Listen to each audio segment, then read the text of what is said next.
Lecture 15 announcement. Next morning dining table पर आदित्य और अवनी बैठे थे। आदित्य, अभी आज अच्छे से रेडी हो जाना, तुम्हारे कपड़े और गहने रखवा दिए हैं रूम में। अवनी, वाई हबी, आज कुछ खास है? आदित्य, हाँ, आज हम अपनी शादी पब्लिकली अनाउंस करेंगे। ऑफिस चलना है आज आपको मेरे साथ। था ये सुन अवनी खुशी से चिल्ला पड़ी। उसके चिल्लाने से आदित्य तुरंत बोला, आदित्य क्या हुआ बेबीश, तुम चिल्लाई क्यों रखी, डर हो रहा है क्या? अवनी, अरे क्या आदि इतनी फिक्र करते हो, कुछ नहीं हुआ मुझे, मैं बस एक्साइटेड हो गई थी इसलिए चीख निकल गई। अवनी की एक्साइटमेंट देखकर आदित्य को बहुत खुशी हुई। आखिर हो भी क्यों ना उसका प्यार, उसकी जिंदगी सब कुछ अवनी ही तो है। उसके नाम के साथ खुद का नाम जुड़ते देख आदित्य 7वें आसमान पर था। वो मन ही मन खुशी मना रहा था कि अवनी की आवाज आई। अवनी, आदि, आई एम सो एक्साइटेड, मैं सबके रिएक्शन देखना चाहती हूँ। फाइनली अब मैं ऑफिशियली मिसेस अवनी आदित्य कपूर बन जाऊंगी। वो इतनी जोर से और खुशी से बोल रही थी। उसकी खुशी देख सभी सर्वेंट के चेहरे पे मुस्कान आ गई। आदित्य अवनी को टीज करते हुए बोला, क्या बात है, आपके नाम के साथ मेरा नाम जुड़ते हुए देखकर इतनी खुशी हो रही है आपको? मुझे पता होता कि आपको ये चीज इतनी खुशी देगा तो मैं पहले ही कर देता। अवनी, हाँ, तो मैंने बचपन से प्यार किया है आपसे, तभी भी मैं किसी लड़की को आपके आसपास नहीं भटकने देती थी। बचपन से बुक करके रखा है आपको। जब मेरे प्यार के साथ मेरा नाम जुड़ रहा है तो खुश क्यों नहीं होंगी? आदित्य मुस्कुराते हुए बोला, मैं तो यही चाहता हूँ आप हमेशा खुश रहे, ऐसे ही मुस्कुराते रहे। अवनी, आप मेरे और बेबी के साथ हो तो हम खुश ही रहेंगे ना? वैसे आदि, आपने यह डिसीजन क्यों लिया शादी अनाउंस करने का? आदित्य, मैं नहीं चाहता कि जैसे आपके और मेरे रिश्ते के बारे में, हमारे बेबी के बारे में ऑफिस में सवाल उठे थे, वो सब फिर से हो। मैं किसी को ये मौका नहीं दूंगा कि कोई आपके ऊपर या हमारे बच्चे के ऊपर सवाल उठाए। अपने और बच्चे के लिए आदित्य का ये प्रोटेक्टिव नेचर देखकर अवनी की आंखें नम हो गई। अवनी ने आदित्य को कभी पिछले जन्म में मुस्कुराते हुए नहीं देखा था। उसकी वजह वो खुद ही थी। उसे पछतावा हो रहा था, उसने पिछले जन्म में क्यों अपने पति की खुशियां छीन ली। वही अवनी की नम आंखें देखकर आदित्य फिर घबरा गया। अवनी जो पिछली जन्म की यादों में खोई हुई थी, वो आदित्य की आवाज से आज में वापस आई। आदित्य, बेबी आप रो क्यों रही है, आपको क्या हुआ है, बताओ ना, मुझे डराओ मत ऐसे। अवनी, अरे कुछ नहीं हुआ है, मैं आपका ये प्रोटेक्टिव नेचर देखकर खुश हो गई थी। ये खुशी के आंसू है आदि। वही आदित्य ने उसकी आंखों में कुछ अजीब इमोशन देखे थे पर वो समझ नहीं पाया था। आदित्य मन ही मन बोला, ये अवी की आंखों में अजीब इमोशन क्या है, मैं समझ क्यों नहीं पा रहा। एक तरह की उदासी क्यों है, ये दर्द कैसा है, मुझे बेबी बता क्यों नहीं रही। आदित्य के मन की बात अवनी सुन रही थी। उसे पता था कि अब उसे आदित्य की बातों का जवाब देना होगा। अवनी कुछ सोचकर धीमी आवाज में बोली, अवनी, आदि इतना मत सोचिए, मैं बस इसलिए उदास हो गई थी कि रिया और कामिनी ने क्या किया। अगर हमें पहले उनके प्लान के बारे में पता नहीं चलता तो वो मुझे आपके और बेबी के खिलाफ भड़का कर क्या क्या कर सकती थी। और करण, उसे मैंने अपना दोस्त समझा, उसने क्या किया। बस यही सब सोचकर दिल में दर्द उभर आया। आदित्य उसके दिल का हाल समझकर उसे समझाते हुए बोला, आप क्यों उदास हो, मैं हूँ, मोम डेड है, दादू है, सब है। वैसे भी आपको उदास नहीं रहना चाहिए। बेबी बाहर आकर पूछेगा मुझसे कि पापा आप मेरी मम्मी का ख्याल नहीं रखते थे कि मोम उदास रहती थी। आदित्य की बात सुन अवनी मुस्कुरा दी और बोली, अवनी ठीक है पति देव, चलिए रेडी होते हैं, मैंने खा लिया और है लंच में, मुझे कुछ चटपटा चाहिए, हाँ वरना मैं नहीं आऊंगी। अवनी की बच्चों जैसी बात सुन आदित्य खुद को मुस्कुराने से रोक नहीं पाया और बोला, ठीक है बाबा चलिए। अवनी और आदित्य रेडी होने चले गए। अवनी ने रेड कलर की सिफोन की साड़ी पहनी थी, साथ में रेड चूड़ियां, रेड बिंदी, रेड लिपस्टिक और सोने का चेन। ये सब करके जब सिंदूर लगाने जा रही थी कि आदित्य ने उसे पीछे से बाहों में भर लिया। अवनी, क्या कर रहे हैं आदि, छोड़िए, मुझे सिंदूर लगाना है। आदित्य अपनी मैग्नेटिक वॉइस मैम्बोला में लगा दो बीवी। आदित्य का पास होना और उसकी मैग्नेटिक वॉइस, इन सब से अवनी की शर्म से पलकें झुक गई। उसका चेहरा न चाहते हुए हल्का लाल हो गया। अवनी को यूं शर्माते देखकर आदित्य के दिल में अलग ही खुशी हो रही थी।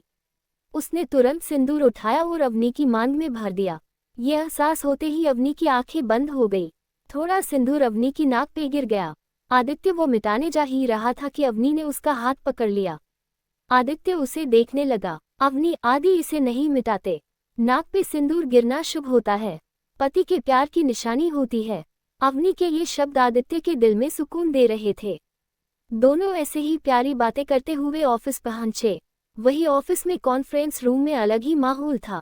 सब रिपोर्टर यही सोच रहे थे कि उन्हें यूं अचानक क्यों बुलाया गया है। क्या कोई खास वजह है? कॉन्फ्रेंस एक दिन में क्यों अरेंज की गई है? सब इसी बारे में बात कर रहे थे कि कॉन्फ्रेंस रूम का गेट खुला। सबकी नज़र वहां चली गई। आदित्य अवनी का हाथ पकड़कर उसे अंदर लेकर आ रहा था। आदित्य को एक लड़की के साथ देखकर सबको मानो झटका ही लग गया। वही सब अवनी को पहचानते थे। वो एक एक्ट्रेस जो थी। फेमस एक्ट्रेस को दुल्हन की तरह सजे हुए आदित्य के साथ देखकर सारे लोग सदमे में थे। रिपोर्टिंग कर रहे थे लाइव, उनके मुंह से शब्द नहीं निकल रहे थे। आदित्य अवनी को सोफे पे बिठाया। वही सबका ऐसा रिएक्शन देखकर अवनी के चेहरे पे बड़ी सी स्माइल थी। आदित्य माइक लेकर बोला, आदित्य अपने मुंह बंद कर लीजिए सभी। आदित्य की आवाज सुन सब होश में आए और उसकी बात सुन झेप गए। उन्होंने तुरंत अपना मुंह बंद कर लिया। आदित्य, आप सब सोच ही रहे होंगे कि मैंने आपको यहाँ ऐसे क्यों बुलाया, और आपके दिमाग में यही सवाल होंगे कि मैं फेमस एक्ट्रेस अवनी मेहरा के साथ क्या कर रहा हूँ, राइट? सबने हाँ में जवाब दिया। उनका जवाब सुन आदित्य के चेहरे पे डेविल स्माइल आ गई। आदित्य सोफे पर बैठ गया और बोला, अब आप सवाल पूछ सकते हैं। एक रिपोर्टर बोली, सर आप मिस अवनी मेहरा के साथ कैसे, और इनके मांग में सिंदूर और गले में मंगलसूत्र। तभी सबका ध्यान सिंदूर और मंगलसूत्र पर गया। ये सबके लिए दूसरा झटका था। ये सवाल सुन आदित्य तिरछा मुस्कुराकर बोला, आदित्य इनसे मिलवाने के लिए ही तो आप सबको यहाँ बुलाया है। मैंने meet my wife Mrs Avni Aditya Kapoor. Wife शब्द सुन सबके होश उड़ गए। सारी लेडी रिपोर्टर जलन से भर गई। सारे लड़कों के दिल ही टूट गए। सब अवनी की खूबसूरती से मंत्रमुग्ध थे ही। उसकी शादी की खबर सुन सबका दिल टूट गया। वही सारी लड़कियां जो आदित्य को सिंगल समझती थी, उनके भी दिल बुरी तरह टूट गए। आखिर था वो सभी लड़कियों के सपनों का राजकुमार, पर राजा की रानी एक ही होती है। सबके चेहरे देख अवनी को बड़ा मजा आ रहा था। सब लड़कों के लटके चेहरे देख आदित्य बड़ा खुश हुआ। वो थे जब आए थे, सब लड़कों की नज़र अवनी पर ही थी। ये देख आदित्य को बहुत गुस्सा आया था, पर वो कुछ नहीं कर सका था। अब उसे बड़ा मजा आ रहा था। तभी दूसरा रिपोर्टर बोला, सर आपने शादी कब की? आदित्य, हमारी शादी 1 साल 4 महीने पहले ही हो चुकी है। रिपोर्टर, फिर सर आपने ये मैरिज सीक्रेट क्यों रखी? आदित्य, तभी मैं ज़्यादातर यहाँ से बाहर रहता था, इसलिए हमने ये डिसाइड किया था कि हम जब रेडी होने में यहाँ हमेशा के लिए आ जाऊंगा तब अनाउंस करेंगे। सबके अपने रीजन होते हैं। रिपोर्टर, सर आपका बेचकर का टैग तो छीन गया, इस बारे में आप क्या कहेंगे? आदित्य मुस्कुराते हुए बोला, अगर इतनी खूबसूरत और प्यारी बीवी मिले तो बैचलर का टैग कौन रखना चाहेगा? आदित्य का ये नया रूप देखकर फिर से सबको सदमा लग गया। तभी रिपोर्टर ने अवनी से पूछा, रिपोर्टर मैम आप इस बारे में क्या कहना चाहेंगी? आफ्टर ऑल आप भी देश की खूबसूरत लड़कियों में से एक है। अवनी मुस्कुराते हुए बोली, हाँ वो तो मैं हूँ, और आदि को अपना बेचकर का टैग खोने का कोई गम नहीं है। उन्हें एक नया टैग जो मिलने वाला है। अवनी की इस बात का मतलब आदित्य के अलावा किसी को समझ नहीं आया। सब कंफ्यूज सी शक्ल बनाकर उसे देखने लगे। अवनी, आदित्य को बैचलर के टैग की जगह पापा का टैग मिलने वाला है। ये सुन कुछ रिपोर्टर की तो चीख निकल गई। चीख सुन अवनी ने कान पे हाथ रख लिया। आदित्य ने उन्हें घूरकर देखा तो वो चुप बैठ गए। आदित्य ने अवनी के मुंह के पास जूस का ग्लास ले जाकर उसे प्यार से पिलाया। आदित्य का ये कैरिंग हस्बैंड वाला रूप किसी ने इमेजिन नहीं किया था। ये सब लाइव दिखाया जा रहा था। सब ये देख सदमे में थे। वही ये न्यूज़ जंगल में आन की फैलती है वैसे पूरे एशिया फैल गई। कुछ लोग खुश थे, कुछ दुखी। वही कोई था जो जल भूनकर खाक ला रहा था, जी हाय, और कोई नहीं, रिया और कामिनी ही थे जो न्यूज़ देखते हुए अवनी को कोस रहे थे। वही जनता से ढेरों बधाइयां आशीर्वाद दिए जा रहे थे। किसी ने नहीं सोचा था कि आज उन्हें ऐसी शौकन खबर मिलेगी। आदित्य जैसे डेविल पत्थर दिल इंसान को एंजल जैसी अवनी से प्यार होगा। आदित्य कपूर बिजनेस टाइकून ऐसा लविंग एंड केयरिंग हस्बैंड भी हो सकता है, ये किसी ने नहीं सोचा था। और वो पापा भी बनने वाला है। इस खबर ने सभी जगह तहलका मचा दिया। सोशल मीडिया से न्यूज चैनल बच्चे बच्चे तक यही बातें कर रहे थे। तभी एक रिपोर्टर बोला, रिपोर्टर मैम अगर ऐसा है तो करण मल्होत्रा के साथ आपका क्या संबंध है? आप हमेशा रिया और करण के साथ दिखती है। इन दोनों का नाम सुनते ही अवनी और आदित्य के अंदर नफरत उभर आई, पर उन्होंने शो नहीं किया। एक दूसरे की तरफ देखा, फिर इसका जवाब देकर अवनी बोली, अवनी, करण मेरा दोस्त है। मैं उसे अपने बड़े भाई जैसा मानती हूँ। रिपोर्टर सर, आप इस बारे में क्या कहना चाहेंगे? दोनों उसकी बातों का मतलब बखूबी समझ रहे थे। वो करण के साथ अवनी का नाम जोड़ने की कोशिश कर रहा था। आदित्य करण को अवनी अपना बड़ा भाई मानती है और जहाँ तक मुझे जानकारी है रिया और करण एक दूसरे से प्यार करते हैं। रिया के लिए अवनी करण से दोस्ती रखी है। ये सबके लिए दूसरा झटका था। रिया और करण दोनों एक्टर थे। दोनों के रिलेशन की बात ऐसे आदित्य के मुंह से सुन सब शौक थे। वही करण और रिया जो ये प्रोग्राम लाइव देख रहे थे, उनका बुरा हाल था। फैंस और मीडिया अब उनके पीछे पड़ने वाली थी। उनको कहाँ पता था ये शुरुआत है अभी। आदित्य सबको सोच से बाहर निकलता हुआ बोला, more questions. Reporter, yes sir, please हमें बताएं कि आप और मेम कब मिले, कैसे मिले? आदित्य मुस्कुराते हुए, मैंने अवनी को पहली बार उसके जन्म के समय देखा था। आदित्य की बात खत्म होते अवनी बोली, अवनी, हम बचपन से ही साथ हैं। मेरे मम्मी पापा आदित्य को ही अपना दामाद बनाना चाहते थे। आदित्य, मेरे मोम डैड भी अवनी को ही अपनी बहू मानते हैं बचपन से। मेरी जिंदगी की पहली लड़की और आखिरी लड़की अवनी ही है। अवनी, हमारा प्यार बचपन वाला है। बचपन से लेकर अब तक हम साथ हैं। सब उनके बचपन वाले प्यार के बारे में सुन फिर शौक में थे, पर इस बार सब शौक से जल्दी बाहर आ गए। उन्हें झटकों की आदत जो हो गई थी, झटके पेच तका। आदित्य, आशा करते हैं आप सबको आपके जवाब मिल गए होंगे। अवनी, हाँ, एक और जरूरी अनाउंसमेंट सुन सब एक नए शो के लिए तैयार हो गए। वही हुआ भी ऐसा। अवनी, आप सबको मैं बताना चाहूंगी कि मेहरा इंडस्ट्री की अगली CA.0 में बनूंगी। ये सुन सबको एक और झटका लगा। रिपोर्टर, मतलब आप ही मेहरा इंडस्ट्री एंड प्रॉपर्टी की इकलौती वारिश अवनी मेहरा है? अवनी, जी हाँ, मैं ही हूँ मेहरा ग्रुप ऑफ इंडस्ट्री और प्रॉपर्टी की इकलौती वारिश, अशोक मेहरा की पोती। आदित्य, अब आप सबको सब जवाब मिल गए होंगे। आप सबके लिए लंच रेडी है। मेरी बीवी प्रेग्नेंट है, उनके आराम की जरूरत है। Thank you. आदित्य इतना बोल अवनी को लेकर चला गया। सभी रिपोर्टर खाना खाकर न्यूज में मिर्च मसाला लगाकर फैलने में लग गए। 16 रिया का कॉल। डे से ही आदित्य और अवनी की शादी और अवनी की प्रेग्नेंट होने की खबर बाहर आई।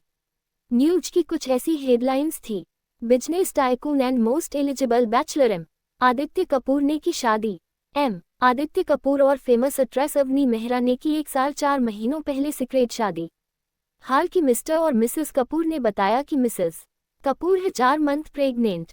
मिसेस अवनी आदित्य कपूर कोई और नहीं, मेहरा इंडस्ट्री की इकलौती वारिश है। मेहरा इंडस्ट्री के CEO अशोक मेहरा की इकलौती पोती और बॉलीवुड अभिनेत्री अवनी मेहरा है। आदित्य कपूर के बचपन का प्यार, ऐसी कई हेडलाइन बनाई गई थी। ये न्यूज प्यार एशिया में जंगल में आग की तरह फैल चुकी थी। सभी जगह यही न्यूज चल रही थी। टॉप सर्च पर गूगल में अवनी और आदित्य ने दिया हुआ लाइव इंटरव्यू ही चल रहा था। वही आदित्य फोन से परेशान हो चुका था। अवनी का भी वही हाल था। सब बधाइयां दे रहे थे। वो घर पहुंचे कि गिफ्ट्स का पहाड़, बुके का ढेर, चॉकलेट, मिठाइयां इतनी तादाद में भेजी गई थी। अवनी का तो मिठाई और चॉकलेट देख सर चकरा रहा था। अवनी के फैंस में अलग ही धूम मची हुई थी। सभी अवनी की तारीफें कर रहे थे। दिल से खुश थी कि उनकी प्यारी फेवरेट एक्टर इतने बड़े खानदान से है और उनका हस्बैंड भी आदित्य कपूर है। सब झूम झूम के नाच रहे थे। वही अशोक जी, नैना जी और ऋषभ जी तीनों के फोन बार बार बज रहे थे। लोग जो इनके जान पहचान वाले, सभी बड़े से बड़े पॉलिटिकल हो या बॉलीवुड अभिनेता या बिजनेस पार्टनर, सब बारी बारी फोन कर रहे थे। वही दादाजी को मेहरा हाउस से उनके सबसे खास आदमी का फोन आता है। उसका नाम शनि है। शनि बॉस मेंशन में बहुत सारे गिफ्ट्स, फ्लावर, मिठाइयां आ रहे हैं आपके और अवनी मैडम के नाम से। दादाजी, प्रिया और कामिनी को इनके बारे में पता तो नहीं चला। शनि, नहीं बॉस, हम गेट से ही पार्सल लेकर बेसमेंट में रखवा दिए हैं। अब इनका क्या करना है? दादाजी, अवनी के पास भेज दो। शनि, यस बॉस बोल कॉल कट कर देता है। दादाजी, एक फूल ही क्यों ना हो, अगर वो अवनी का है तो रिया के हाथों नहीं जाने देंगे। अगर उसकी नज़र इन महंगे तोड़ों पर पड़ी तो वहां से कुछ वापस अवनी को न मिलता। दादाजी ने पहले ही बोला था कोई भी चीज़ घर में आए पहुंचे उन्हें इन्फॉर्म किया जाए। अगर वो चीज़ अवनी से रिलेटेड हो तो उसे रिया और कामिनी से दूर रखा जाए।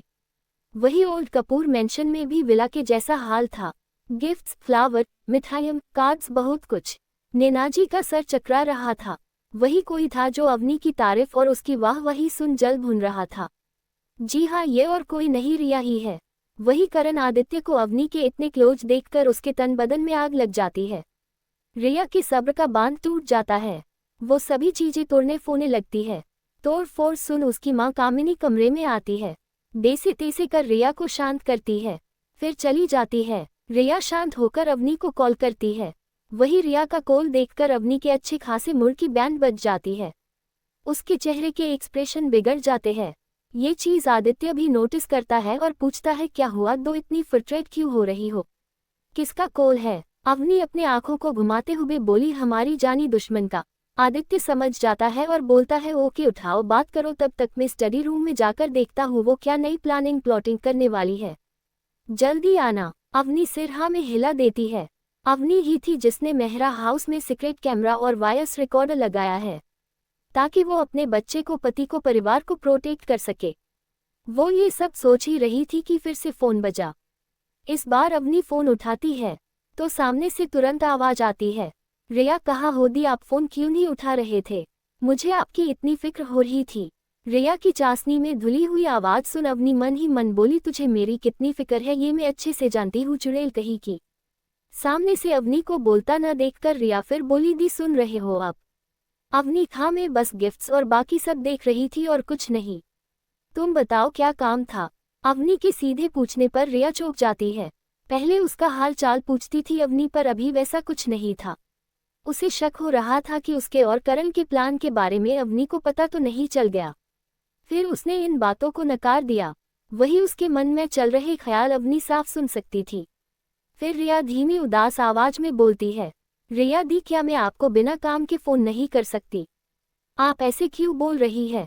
अवनी पूछ रही हूँ मैं सिर्फ कि इस वक्त रात होने को आई है। रात को जब इंसान को जरूरी काम होता है तभी कॉल करते हैं, इसलिए पूछा मैंने। वही अवनी की बात सुन रिया कुछ नहीं कहती, पर फिर इसके दिमाग में गिफ्ट आता है। अवनी गिफ्ट खोल रही थी। वो तुरंत बोली, रिया दी आप इस वक्त किसके गिफ्ट खोल रहे हो? अवनी को मानो इसी सवाल का इंतजार था। ये सुनते उसके चेहरे पर डेविल स्माइल आ गई। अवनी हमने शादी की और प्रेगनेंसी की न्यूज अनाउंस की, इसलिए देश विदेश से सब गिफ्ट्स, फ्लावर, मिठाइयाँ, चॉकलेट, बाकी चीजें भेज रहे हैं। पूरा हॉल और 3 गेस्ट रूम भरा हुआ है, पर पार्सल नहीं रुक रहे। अवनी ये सब जानबूझकर रिया को जलाने के लिए बोला था। रिया मन ही मन अवनी को कोस रही थी कि ये चीजें उसकी होनी चाहिए थी। रिया दी आपने यो अचानक से अनाउंसमेंट क्यों की? आपने मुझे क्यों नहीं बताया? आप तो मुझसे हर बात शेयर करती है ना। ये सुन अवनी मन ही मन बोली, हाँ चुड़ैल गायन तुझे बताऊं मैं, ताकि तू फिर मेरे पास कुछ जहर उगल मेरे हब्बी और बेबी के खिलाफ नागिन कही की। किसी ने सच कहा है, सांप को कितना ही दूध पिला दो उगलता जहर ही है। फिर खुद को संभाल अवनी बोली, रिया ससुराल की सारी बातें मायके में नहीं बताई जाती। वैसे भी मुझे पता भी नहीं था कि आज हम ऐसा करेंगे। आदि ने सरप्राइज दिया है मुझे। अवनी की बात सुन रिया के दिल, दिमाग, तन बदन मन आग लग गई। खुश को शांत करके बोली, रिया दी आप ऐसा कैसे कर सकती है? आप तो आदित्य से नफरत करती थी ना, फिर यूं अचानक क्या हुआ कि आपका दिल दिमाग बदल गया? आप तो उस बच्चे से भी नफरत। रिया इतना ही बोली थी कि अवनी जोर से चिल्लाई, Avni just shut up, are you crazy? Riya कोई माँ अपने बच्चे से कभी नफरत नहीं कर सकती। और बात रही आदि की, तो उन्हें भी उस दिन ड्रग्स दिए गए थे। मुझे तो वो बचाने ही आए थे। दोनों ड्रग्स के नशे में थे। उनकी कोई गलती नहीं है, समझ आई बात? अवनी की बात सुन रिया के पैरों तले जमीन खिसक गई। वो जोर से चिल्लाई, व्हाट? रिया की घबराहट देख अवनी को बड़ा मजा आ रहा था। वही रिया यही सोच रही थी कि अवनी को कैसे पता चला। उसे ये तो पता नहीं है ना कि ये सब उसने किया था। रिया को ठंडे पसीने आ गए। वही अवनी अब उसे बोर हो गई थी। रिया बात बदलते हुए बोली, दी आपने दादाजी को यहाँ से क्यों भेज दिया, और वो सारा सामान? अवनी मम्मी जी पापा जी चाहते थे कि दादू वहाँ रहे, और सामान तो मेरा और मम्मा का था, तो जाहिर है कि वो मेरे पास जी रहेगा ना। मुझे चाहिए था। रिया के पास बोलना को कुछ नहीं था, पर उसकी नफरत बढ़ती जा रही थी। रिया ने कंपनी में पैर जमाने के इरादे से कहा, रिया ठीक है दी, क्या मैं मेहरा इंडस्ट्री में जॉब कर सकती हूँ? आप तो CA.0 बन जाएगी, मैं कहाँ जाऊंगी?